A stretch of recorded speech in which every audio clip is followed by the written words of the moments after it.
welcome to my channel. Today we're going to be reviewing this. This is RIDGID's 18 volt 175 watt inverter. And in this video we're going to go over the features, some hands-on, and at the end some final thoughts. So let's start with the features. So the features are on this unit are that if you look down here, you can see here this is your bracket mounting for the battery. It just clips on like that, and this is a 6 amp hour.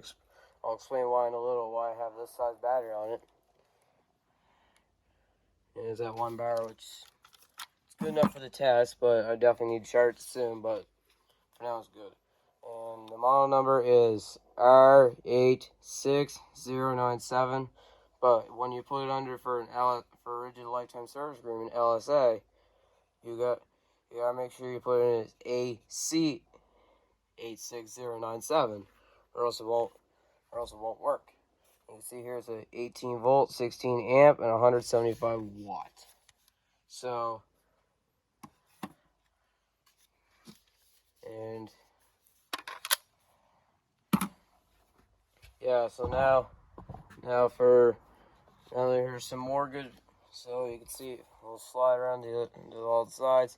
See on this side here we got the logo, and then you can see here we got some vents because this thing does tend to get a little warm.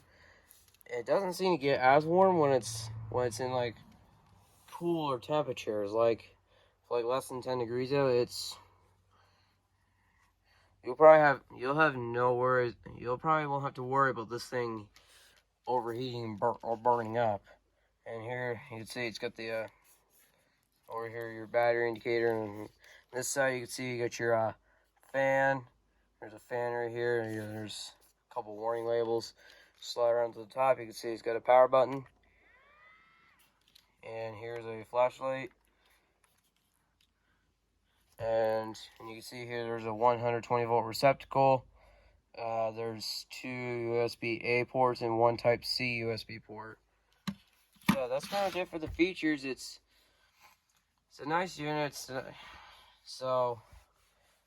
really nice unit. It's built well. I've had this thing for almost a year. I will do a 1-year review on it once the time comes. But for now, we're just gonna get into doing the review.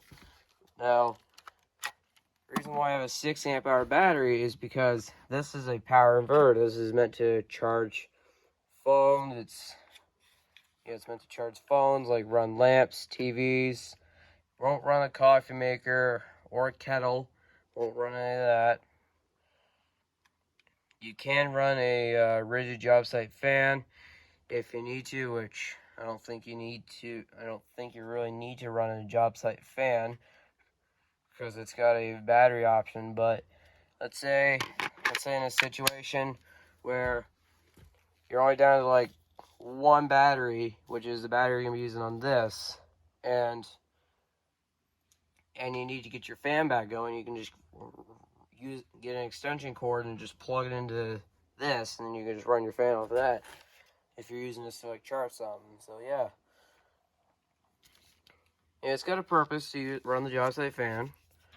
And yeah, pretty much it for the features. And for the hands-on, I'm gonna charge up a couple things. I'm gonna charge up a flashlight, or a couple flashlights, run a battery charger, see if it charges it, and then we'll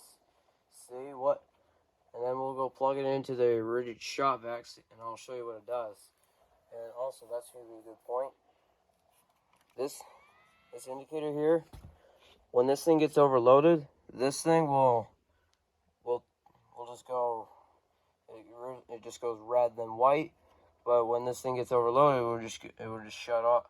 It will just keep blinking red, and then just turn the unit off. You can still run the flashlight when it's blinking red, but you'll have to like turn it off and turn it back on, or that's how you reset it.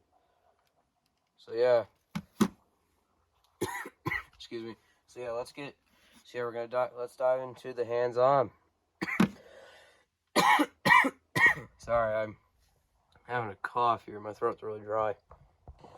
So yeah, as you can see here, I got a few different products. I got a Milwaukee M18 5 amp hour battery, Milwaukee charger, a Milwaukee M12 3 amp hour. I got a flashlight, or a work light. I got another flashlight that has a USB charger on it. I got a couple charging cables for the lights. And then we're going to see if we can plug all this into the inverter. We're going to start by plugging one in at a time, and then we're going to plug all three of them in and see if it works, see if it runs it. So yeah. So the first thing we're going to plug in is a flashlight. Open, see this look, you just move the cover. This thing has a USB port on it and a Type-C port. That's for charging the light, not for charging something else.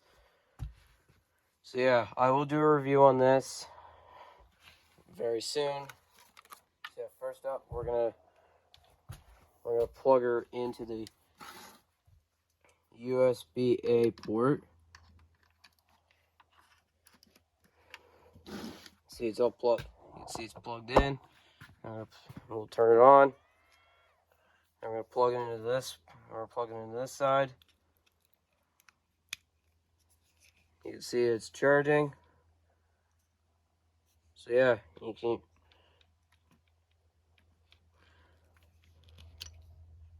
see that's charging. Then we're gonna plug this out. Next thing we're gonna charge is my is this work light here I got from Harbor Freight. It's the Braun 750 lumen work light. That needs a little charging. You see it's also charging. Still run the light with it. Yeah, this light here is really nice for when there's like a power outage and you need a little bit of light in like a dark room or something. So yeah, that light is really handy.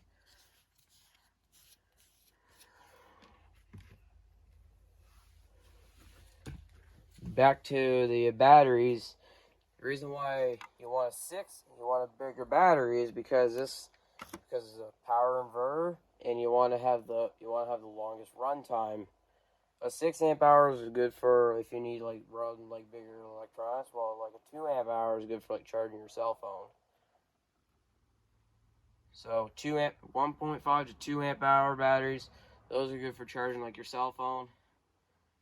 4 to 6 amp hours are good for running like bigger devices for like a longer period of time, and like 8 to 12 amp hour batteries, those are good for running devices that for like at least more than a few hours. So for what I'm gonna be using this thing for, I just use a 4 or 6 amp hour. So yeah, I'll dive into the Milwaukee charger.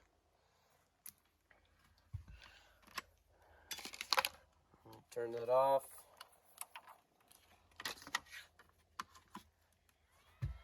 See, it's currently plugged in right now. And we're going to plug in a 5 amp hour battery.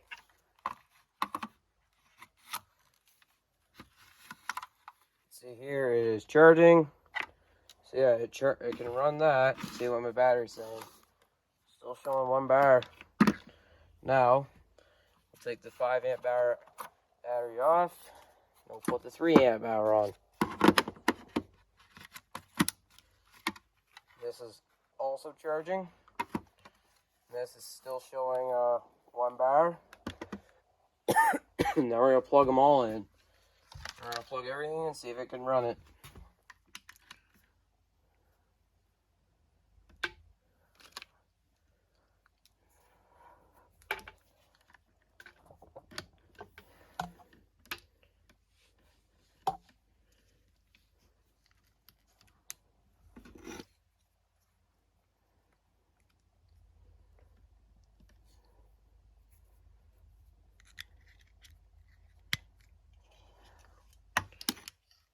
You can see here. Now we're going to plug the 5 amp hour in.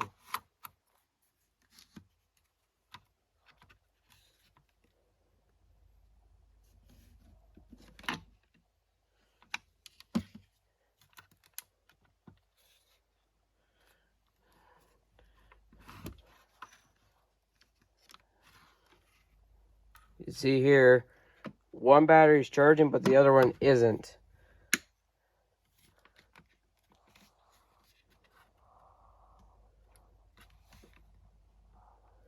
And if you look here, this labeling here says time delay.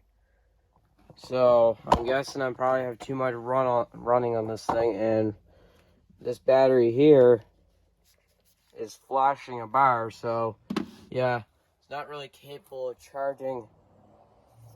We'll unplug the 3 amp hour. So we can run that. Running that.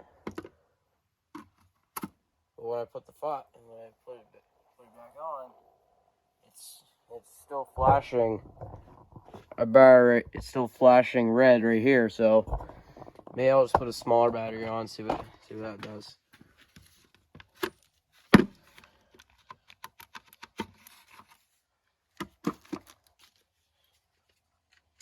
There. To cause a little less energy demand, I decided just to use a 1.5 amp hour. This thing only has 2 bars in it. And we'll plug this in and see if we can run that.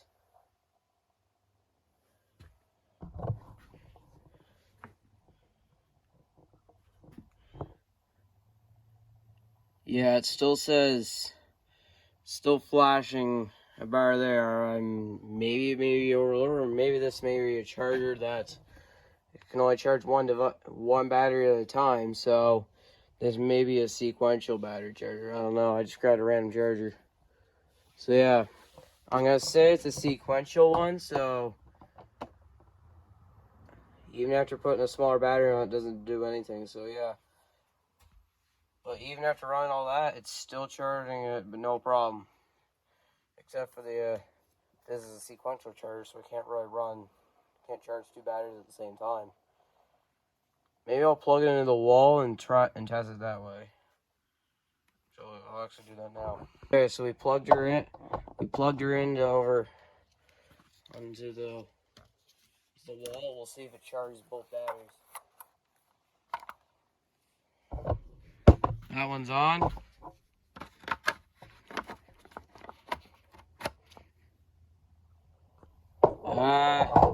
Still flashing, so I'm pretty sure this is a sequential battery charger. So yeah. But the main thing is it can charge the batteries. That's the only thing that's important here. So yeah, after testing that, I'm just putting the batteries back on the tools. I'm just gonna go ahead and wrap up the cord. There. It charged Milwaukee batteries. Put this battery back here. Back right there. Now, if I have any charge left in this thing, still showing 1 bar, but that should be enough to try out the shop vac and see what it does. See what happens if I try to plug in a shop vac to this. And this, I need you to listen really carefully with your ear. I need you to listen carefully, because this thing will make a noise, the shop vac, and then it will just. So yeah, it's currently on right now. Listen. Yeah, I just made a noise and then just shut off. It's still flashing, still showing white though. Let's try it again. Yeah, won't run the shop vac. Even the switch on, yeah, nothing. So yeah, this thing can't run the shop vac, because crap, I dropped it. Yeah, it's still survivalist. Yep, yeah, everything still works with it, even after dropping it. Yeah, it still says. You can see here. Look here, it says 120 volts, 11 amps, which equals 1320 watts. Way too much for a charger. So, yeah. So what I'm gonna do Now we're gonna test out the AC output on this thing.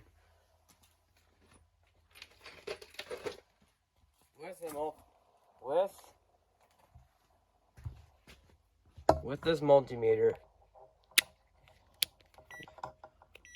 make sure it said AC. Now we're gonna put it in the leads. Yeah, you can see we got it in the leads. We got red to positive, or red to power, or black to ground. Watch the move my hand. Watch the meter when I turn it on. This is 120.8 volts, which this multimeter may not be accurate because I used another multimeter and it said 100 volts. So I'm going to believe the one where it said 100 volts because this thing this thing, sometimes the device may shut off once and you may have to restart the unit and then it's supposed to start working. So yeah, after all that hands on, now on the final thoughts. So my final thoughts are on this inverter it's a nice inverter, I like it. It's good to have in case there's a power outage. This would be good for someone that does not own a generator. Or maybe this could be good for someone who has a generator already, but they just want something extra. So this is good for power outages. It's good for camping too, and this is good for out here in the garage if you don't have any outlets available. So yeah, I encourage you, give this video a thumbs up, subscribe, comment down below what you think of the video. We got more videos coming up. So yeah, see you next time.